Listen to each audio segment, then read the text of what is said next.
परब्रह्म परम पिता परमेश्वर को हम ध्यान करते हैं।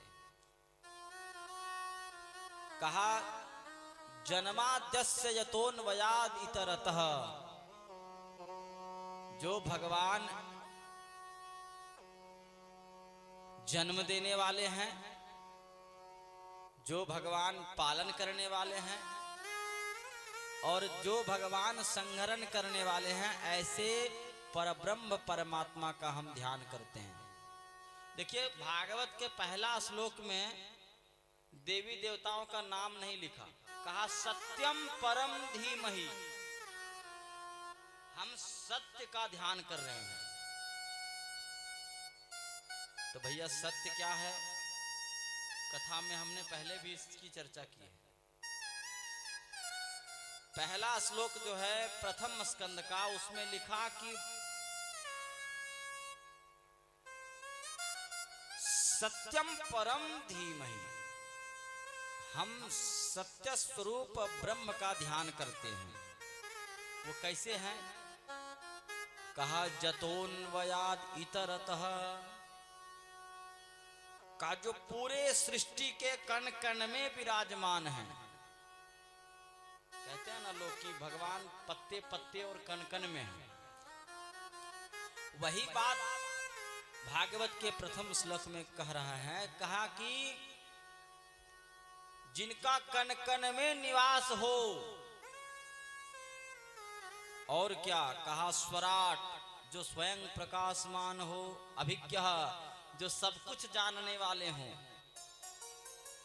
तेने ब्रह्म हृदयादि कवये, जिन्होंने ब्रह्मा जी के हृदय में सबसे पहले वेदों का ज्ञान दिया, ऐसे परब्रह्म परमात्मा का हम ध्यान करते हैं। काम मुह्यन्ति यत् सूरयः, जिनको समझने के लिए बड़े बड़े विद्वान और देवता भी मोहित हो जाते हैं, लेकिन समझ नहीं पाते। ब्रह्मा जी को भी समझ में नहीं आता कि भगवान कैसे हैं। सारी वेद जो है वह नैति नैति कह करके, और जो हार मान जाती है कि भगवान क्या, भगवान ऐसे हैं, का नहीं ऐसे भी नहीं है, का तो ऐसे होंगे, का नहीं ऐसे भी नहीं है। मतलब भगवान का जो है वो देवता भी नहीं समझ पाते भगवान को, तो हम इंसान कैसे समझ पाएंगे। और हम लोग दिमाग लगाना शुरू कर देते हैं कि प्रभु ने इस अवतार में ऐसा क्यों किया, प्रभु ने इस अवतार में ऐसा क्यों किया। एक बात बताइए, ये पूरी सृष्टि है, अगर ये सृष्टि है तो इसको बनाने वाला भी कोई तो होगा। अच्छा जजमान जी बैठे हुए हैं, देखिए ये चौकी जिस पर हम लोग अभी विराजमान हुए हैं, ये अपने आप बन गया क्या? जब ये चौकी अपने आप नहीं बन सकता, तो इतनी बड़ी सृष्टि कैसे अपने बन जाएगी हो? एक घड़ा बनाने के लिए कुम्हार की आवश्यकता पड़ती है। बिना मिट्टी और बिना कुम्हार के घड़ा नहीं बनता।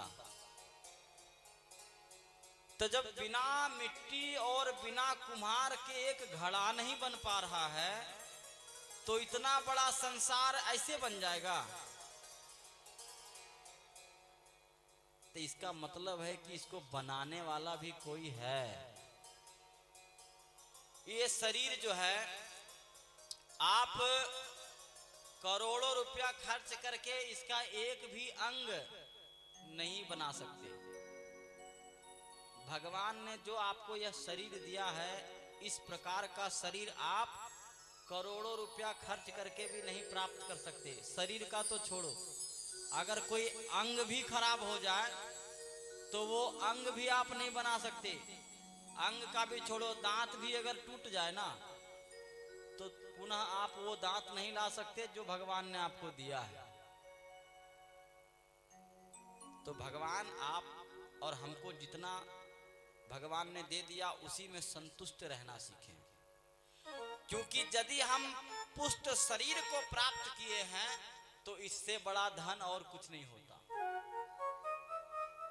आपका शरीर अगर स्वस्थ है तो इससे बड़ा धन कुछ भी नहीं है। इसीलिए भगवान का जो है सो शुक्र मनाना चाहिए कि प्रभु आपने कम से कम हट्ठा कट्ठा शरीर दिया है, बस यही बहुत है। प्रभु इसी शरीर से आपका भजन कीर्तन करना संभव है। एक महाराज जी जा रहे थे तो कहा कि प्रभु लंबा चौड़ा थे, लगभग 8-10 फीट के मनुष्य पहले तो हुआ करते थे, अभी तो छोटे छोटे बहुत छोटे हो रहे हैं।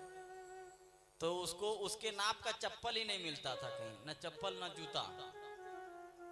का महाराज भगवान जी को कोसने लगा कि प्रभु आपने ऐसा शरीर क्यों दिया जो मेरे नाप का चप्पल भी नहीं मिल रहा, जूता भी नहीं मिल रहा।